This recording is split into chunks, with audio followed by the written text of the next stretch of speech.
So for the ink landscape project, essentially what we're going to do is create a landscape with foreground, middle ground, and background using only ballpoint pen. First thing you need to do is either take a picture of a landscape with your own phone or use an old vacation photo of a landscape that you have. For my project, I'm going to use this photo that I took a while back. It has a foreground, it has a middle ground, and a background.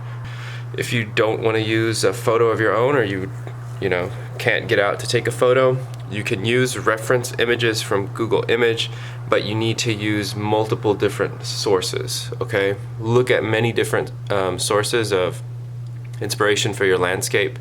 You need to have reference photos to pull from, but I don't want your landscape looking like any one of those photos recognizably. So it's okay to pull a bunch of different things from a bunch of different photos, but make something that is uniquely your own, influenced by the images that you saw.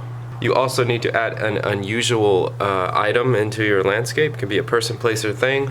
For mine, I'm going to use my son's Mega Block, and I'm going to blow it up and put it in the middle ground so that it looks oversized. I'm going to do 3 thumbnail sketches of what my composition might look like. Your thumbnail sketches do not need to be detailed. You can do them in contour line. Remember what contour line is? It's basically a line that defines the exterior and interior makeup of a form without adding any kind of value.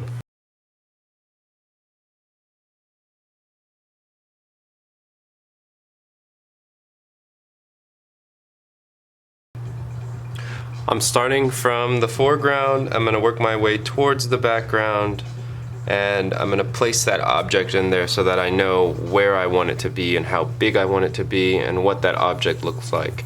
Your thumbnail sketches are an opportunity for you to explore the textures in your artwork or your reference photos, and also get a handle on drawing things before you commit to them on that larger sheet of paper.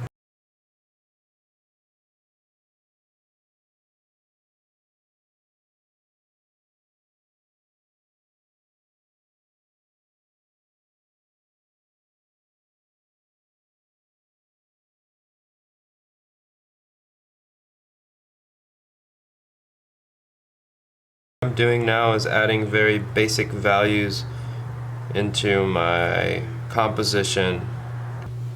Remember, you can hatch, crosshatch, stipple, scribble, depending upon the texture of what it is you're trying to add value to.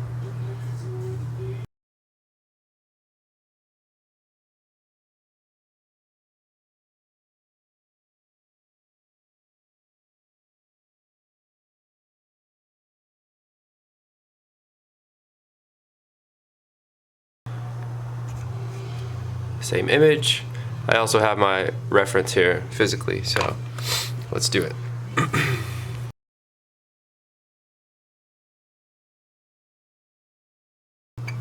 So now I'm going to put my brick in.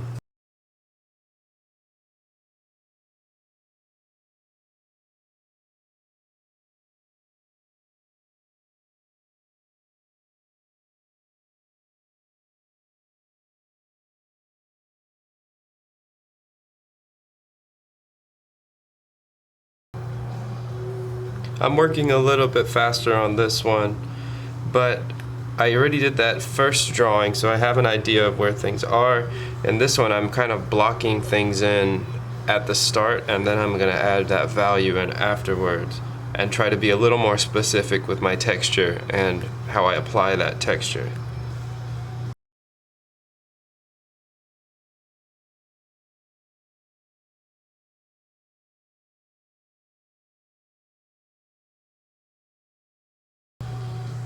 Now remember, I taught you guys about overlapping shapes and how it can help add the illusion of depth. I know this is the thumbnail sketch, but if you look closely, what I'm doing right now around the little Mega Block that I put in, I'm adding some of these overlapping plants to give the illusion that this object is actually in that space. Another important thing, your light source. If there's a definite light source in your image, include that and apply it onto the object that you're putting into your landscape. Having a single light source unifies all objects in a composition.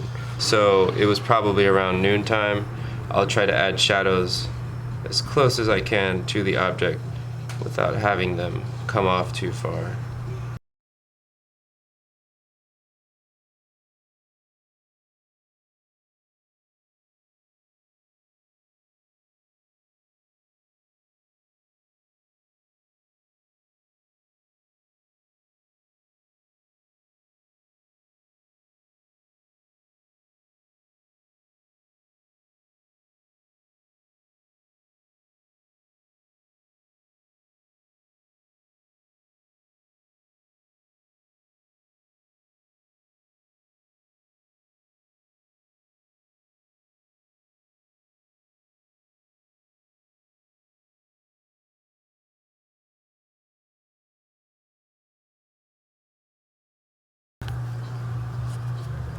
All that I'm really doing for this rendering is looking at the values of all of this plant life and just scribbling in like how dark I think it is.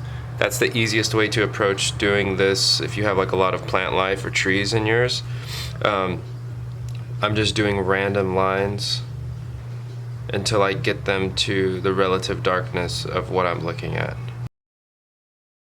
And then even this grass down here, I'm just gonna hatch in real lightly, because it does have a value. Remember, color always has a value.